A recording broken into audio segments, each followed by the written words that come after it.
Il blitz è scattato alle prime luci dell'alba. Dalla questura sono partite le volanti dirette nelle abitazioni dei giovanissimi coinvolti nell'aggressione e nel tentato omicidio del 22enne, tuttora ricoverato in prognosi riservata all'ospedale di Treviso. Gli uomini della squadra mobile hanno bussato alle porte delle famiglie. Si tratta di ragazzi tra i 16 e i 19 anni. 8 i decreti di perquisizione finalizzati a raccogliere elementi utili alle indagini sui gravi fatti di via Castelmenardo.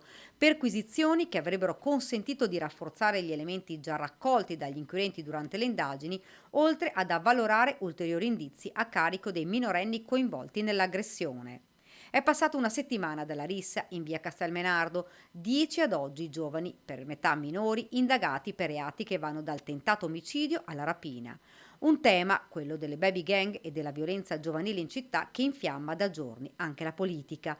E mentre lo scontro tra Fabio Crea e il sindaco Mario Conte è ancora caldo, ora scoppia una nuova polemica. La troupe di Fuori dal Coro, trasmissione di Rete 4, entra a gambe tese nel dibattito con un reportage nel quale alcuni giovanissimi raccontano di come alcuni ragazzi girino con pistole o altre armi e che si possa ottenere un porto d'armi fasullo. Un taglio che manda su tutte le furie Conte, servizio sensazionalistico che non rappresenta la città di Treviso e che danneggia l'intera comunità, tuona il primo cittadino.